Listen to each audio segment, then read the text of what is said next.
Bonjour frère Pierre, Bonjour, frère Maron. très content de te revoir. Ah, moi aussi.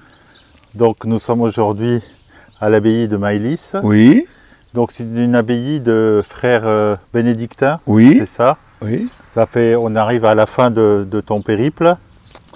Je serai à cette heure-ci, c'est-à-dire autour de 16 heures, ou à ou vers Sarance, le samedi 1er juillet. Donc, je suis parti le 10 juillet, le 10 janvier, et je reviens le 1er juillet.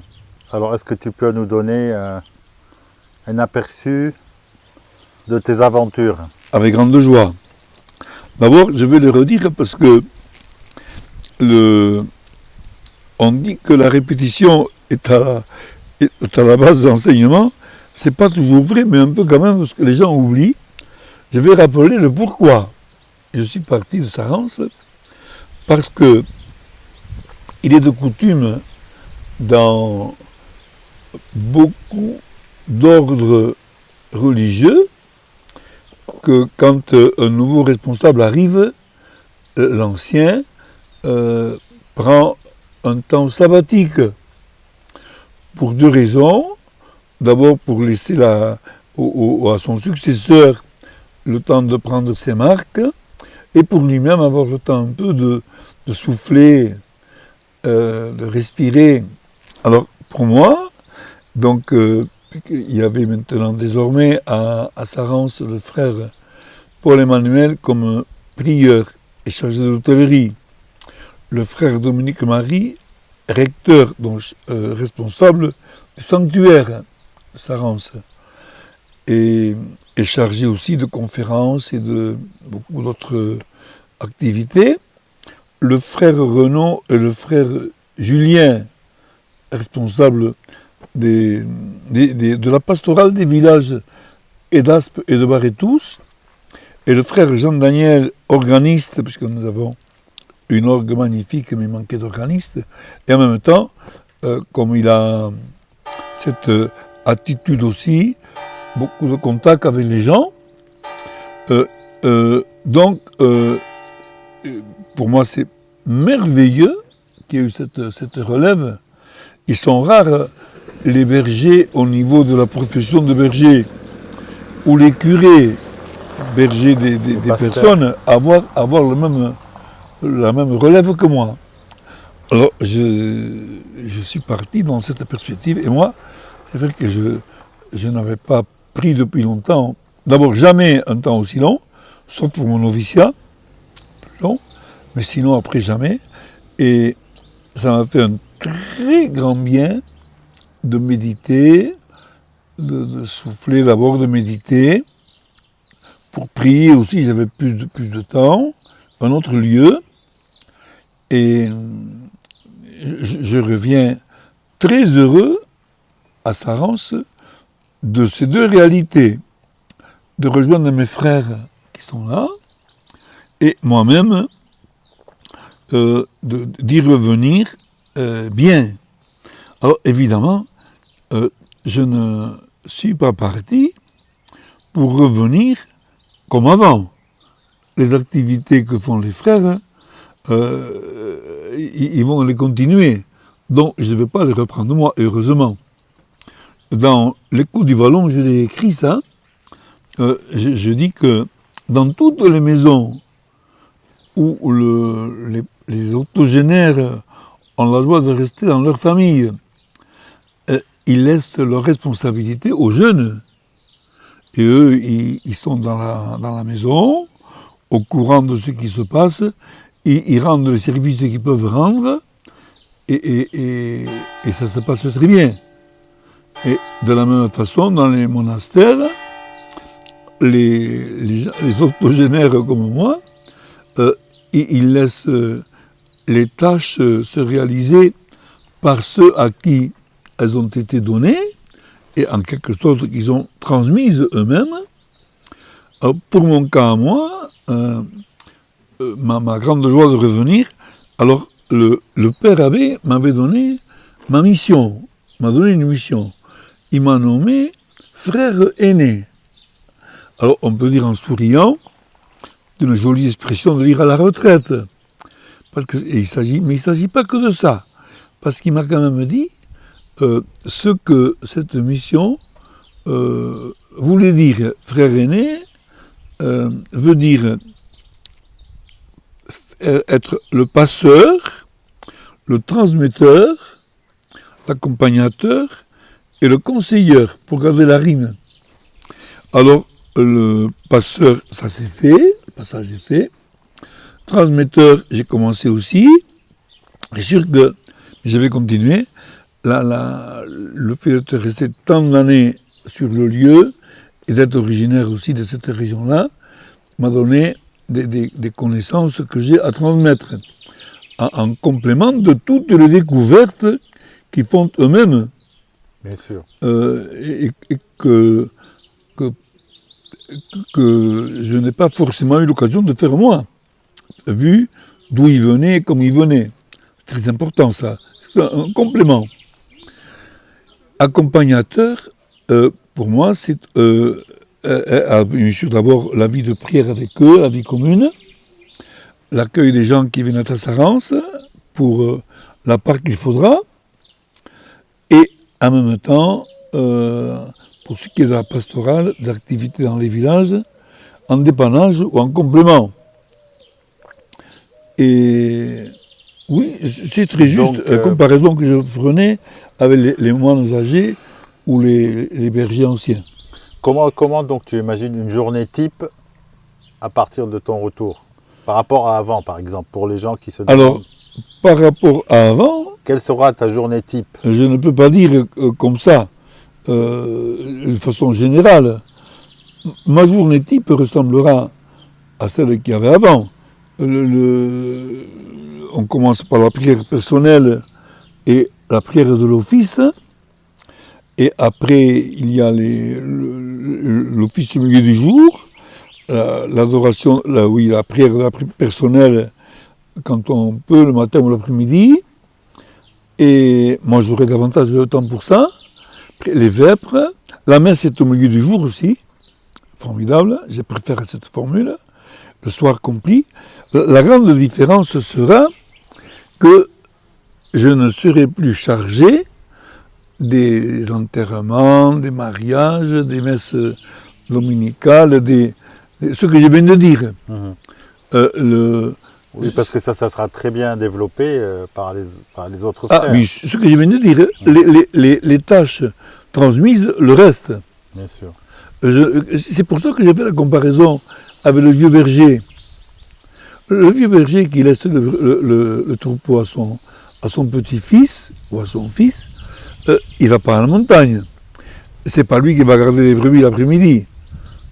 Sauf s'ils ont besoin de lui. Il y a un vieux berger qui disait, moi je vais garder les brebis le dimanche et quand il pleut. Oui, on comprend pourquoi. Mais sinon, moi je n'irai pas quand il pleut ni quand il neige. Et le dimanche non plus. Mais à mon avis, c'est tellement simple. D'accord. C'est une affaire de bon par sens. rapport au contact avec les gens qui. Contact comme avant. Comme d'habitude. Bon. Non, là, il ne faut pas voir ça d'une manière ou de négation ou de minimisation. C'est autrement. Au contraire, c'est un épanouissement, un développement même. Comment tu dis? C'est même un épanouissement ou un développement. Bien sûr. Ma comparaison avec les familles me paraît très juste. Le vieux berger disait, on ne peut pas être deux fois. Et quelqu'un à qui je disais ça l'autre jour, ma famille ne comprenait pas. Et comme il avait 89 ans, je lui disais, mais au 90, mais écoute, tu ne peux pas prétendre durer autant d'années après 90 que jusqu'à 90. Ah, quand même non. Waouh! Mais c'est d'une simplicité, c'est difficile quelquefois de faire comprendre ce qui est simple. Mais là, c'est clair. Là, c'est clair. Voilà. C'est très bien. Et donc, après toute cette absence, Oui. quel serait ton premier message? Mon premier message. Parce que je sais que tu as beaucoup de réflexions dans tes prières. Mon premier message. Ne pas gâcher le moment présent. Ou alors, en positif, jouir du moment présent. Ou encore plus positif, rendre grâce à Dieu pour le moment présent. Il y avait l'évangile, vivre avec Jésus le moment présent. Un moine de là au Liban, de Santo Domingo de Silos, en Espagne, près de Burgos, aime dire El sacramento del momento presente, le sacrement du moment présent. Dieu est là. Ça, c'est mon très grand message. Je l'avais déjà avant, mais je ne peux pas en avoir de meilleur. Je l'ai encore cultivé. Il y a des gens qui préfèrent crier leur mal que de prendre les remèdes. Oui, ça leur fait du bien d'avoir mal. Oui, oui. Mais c'est pathologique, ça. Et c'est pathologique. Au médecin que tu es, je ne veux pas l'expliquer. Mais n'empêche que je trouve que c'est assez répandu. Justement, il y avait une question qui me trottait. Aujourd'hui, ce que tu dis a l'air simple.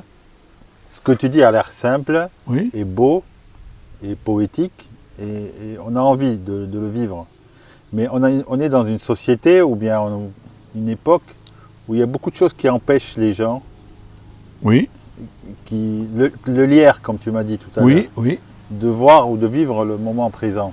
Alors, le lierre, je vais le dire pour comprendre. Moi, j'appelle le lierre, l'image est belle. Quand le lierre est sur la façade d'une maison, c'est dangereux.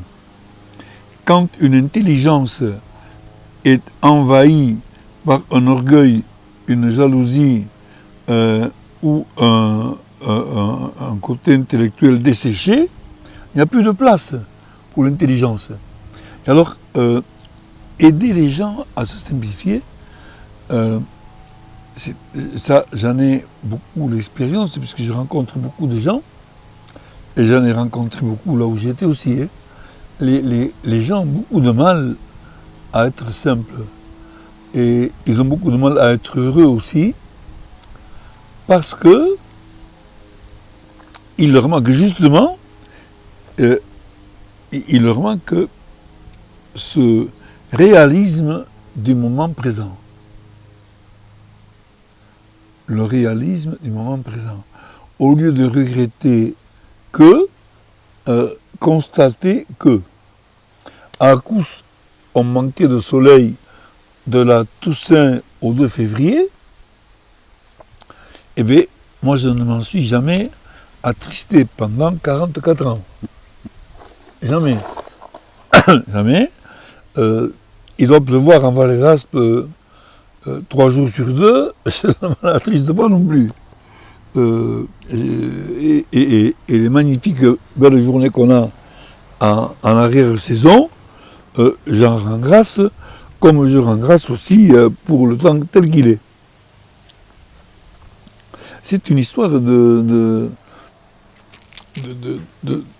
oui, à mon avis, de réalisme. Moi, j'avais écrit comme une fable dans mes textes quand j'écris, Oui, où je dis que la vie c'est un chemin. oui, Il y a 3 hommes qui le parcourent. oui, Celui qui parcourt le chemin en pensant tout le temps au chemin parcouru, il vit dans le passé oui, et sa vie est déjà terminée puisqu'il Oui. est toujours. Celui qui parcourt le chemin en pensant du chemin qui reste à parcourir, oui, il est toujours dans l'avenir, sa vie ne commence jamais. oui. Et celui qui ne regarde pas le chemin mais qui regarde le ciel et qui rend grâce, celui-là il est vivant. Oui.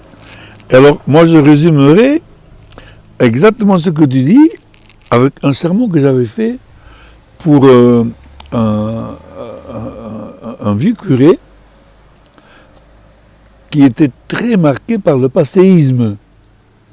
et sa famille aussi l'était. Et alors, je leur avais dit, nous cal pas espiar de cap talent darrer, mais pla acostagnat de darrer en là, vive le dio de Wei et de cap tau de Douma. Ça veut dire ne pas regarder derrière, mais bien appuyer sur l'arrière, vivre le moment présent, orienté vers l'avenir, c'est la meilleure manière de préparer le temps qui vient. Et c'est rare. C'est rare. C'est rare parce qu'on est très dans l'intellect Oui, à notre époque. oui, oui. Et pas dans la foi ou dans Oui. dans l'intuitif. Ou dans Alors, le gars qui dit le passé zéro, à mon avis, c'est zéro de dire ça. Le gars qui dit le présent zéro, c'est zéro de dire ça. Et l'avenir sera zéro, c'est zéro de dire ça. Et en même temps, on se rend malheureux.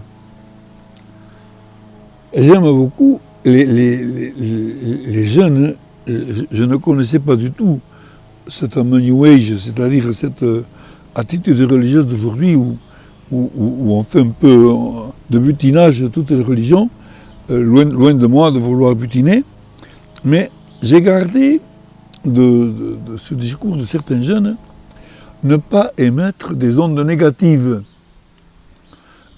Moi, au lieu de dire ça, je dirais ne pas juger négativement, que ce soit les personnes ou les événements, mais les vivre de mon mieux par rapport à la foi. Alors là, je t'ai parlé de la foi.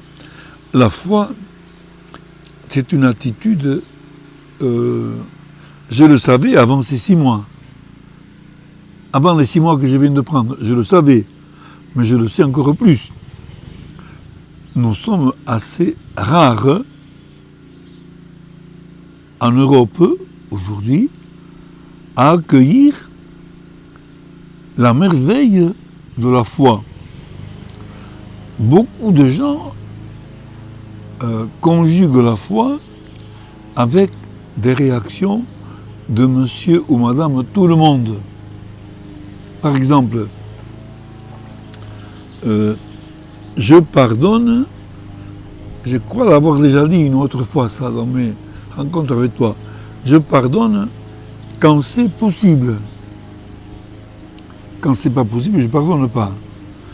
Je suis heureux quand je vais bien, quand les choses vont comme je voudrais qu'elles aillent. Il n'y a aucune place dans ce discours-là, qui est très fréquent, aucune place pour la présence de Jésus et pour la grâce qu'il donne. C'est pour ça que moi je propose toujours, sans Jésus, je ne peux pas être en paix, et avec Jésus, je ne peux pas ne pas être en paix. En résumé, il n'est pas si mal mon résumé. Le miracle de la foi, les gens n'y croient plus. Et il y croit pas. Je ne dis pas qu'il n'y croit plus, je dis qu'il y en a peu qui y croient. Mais à mon avis, ça ne veut pas dire qu'à l'époque où il y avait davantage de pratiques religieuses, que les gens y croyaient davantage. Hein. Les divisions ont existé avant aussi. Hein. Elles ne sont pas un secret du modernisme. Oui, parce qu'avec le temps, la pratique religieuse est devenue une pratique sociétale et pas une pratique de foi. Et alors là, tu dis, à mon avis, le plus important, à la pratique religieuse, il y manque le contact personnel avec Dieu. La relation personnelle. Faire le saut de la foi. Saut de la foi. Moi j'avais pigé à l'âge j'avais 10 ou 11 ans. J'avais pigé déjà que le fait d'aller à la messe était quelque chose qui avait de grandes conséquences dans la vie. À partir de la rencontre d'une mémé avec mon père. Il se peut que je l'ai déjà raconté. Non. Alors, le catéchisme que j'ai eu, un des plus formateurs, il n'était pas fait pour, mais ça s'est passé comme ça. Alors, une mémé vient trouver mon père, elle lui dit, en béarnais, je viens vous voir, j'ai besoin de vous. Mon fils boit beaucoup, j'ai des difficultés avec lui, j'ai décidé de le déshériter. Déjà, ils n'habitaient plus ensemble. Il avait gardé les terres, mais il avait pris une location et elle ne pensait pas du tout aux difficultés que pouvait avoir sa belle-fille, c'est-à-dire la femme de son fils, et ses petits-enfants, les enfants de son fils. Et alors je vais le déshériter. Et vous allez la vendre, ma propriété, à mon beau-fils. Et du coup, mon fils sera déshérité et ma fille sera héritière. Alors, mon père lui dit, ah c'est très facile, mais il y a une condition. Ah? Et quelle condition? En levant un peu la tête. Eh bien, à partir de dimanche prochain, vous ne pourrez plus communier à la lampe de la messe.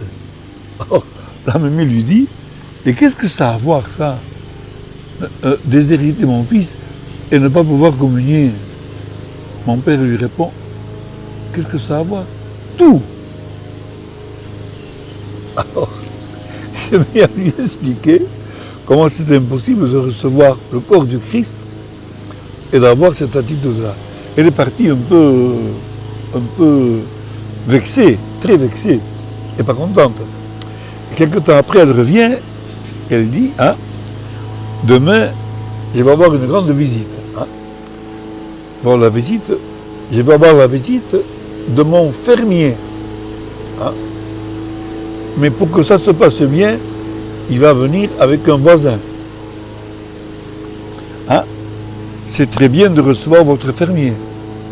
Mais il ne faut pas que vous oubliez qu'il est aussi votre fils. Mais lui oublie que je suis sa mère. Mais lui ne va pas à la messe. Je trouvais ça, ce catéchisme-là, il n'était pas intentionnel pour moi, mais il a eu comme conséquence de me faire comprendre quelque chose d'essentiel par rapport à la foi à l'âge de 10 ou 11 ans. Que le fait de communier, le fait d'aller à la messe, le fait de croire en Jésus, avait une conséquence très grande pour ma façon de vivre. Et alors la question, un peu, comment tu expliques qu'il y a des gens jeunes, hein, de ton âge, qui sont réceptifs et d'autres jamais? Ah, Est-ce qu'on peut accuser Dieu d'injustice là? alors je vais te dire, là, à mon avis, Toi tu dis que tu as compris très vite, mais il y en a qui n'ont jamais compris. alors moi je vais te dire, à mon avis, la seule façon de comprendre ça, c'est le mystère de la personne humaine. Le mystère de la personne humaine. Chaque personne est un mystère. Alors, un jour, un curé essayait de faire comprendre quelque chose à une religieuse, en Pays Basque tous les deux. Et au bout de quelque temps, la religieuse dit au curé, n'essayez pas de me faire comprendre ça, vous perdez votre temps. Parce que il faut que vous compreniez une chose. Je vais retenir un peu de ce que vous me dites. Je vais retenir un peu de ce que vous me dites. Je vais le recevoir avec ce que je suis et je vais en conserver ce que je veux. Eh bien, cette religieuse disait une très grande vérité. Ça ne veut pas dire que je la félicitais, mais j'ai compris. Et comme j'étais témoin, j'ai compris beaucoup de choses. Donc c'est pas un déterminisme, c'est de la liberté. Voilà, bien sûr. Mais c'est vrai pour tout, hein. Tu as des personnes. Moi, le premier, je vais retenir certaines choses que tu ne retiens pas, et je vais ne pas en retenir d'autres que tu retiens. Parce qu'il y a aussi la manière d'être intéressé aux paroles qu'on entend. Moi, ce genre de conversation a toujours été pour moi beaucoup plus formateur que les meilleurs films ou les meilleures lectures, ces conversations-là. Les sociologues appellent ça l'homme médiéval, dont je revendique quelque chose de la nature. C'est vrai que dans les veillées autrefois, on écoutait beaucoup les gens raconter, avant la télévision. La veillée était un enseignement. C'est l'ancêtre de la psychothérapie. Oui, tout à fait, tout à fait, tout à fait, tout à fait. Et même de la formation. Parce qu'on y apprenait des choses. Quand le conteur était intelligent, ça arrivait souvent, on apprenait beaucoup de choses. Voilà, frère. Merci mon frère. Allez, on va arrêter pour ça. À très bientôt. Mais je suis quand même, avant de finir, je dis mon grand bonheur de revenir vivre la vie commune avec mes frères et au milieu des gens de la vallée. Et la vallée aussi. Voilà, oui. Et les frères aussi. Merci. Amen. Merci mon frère.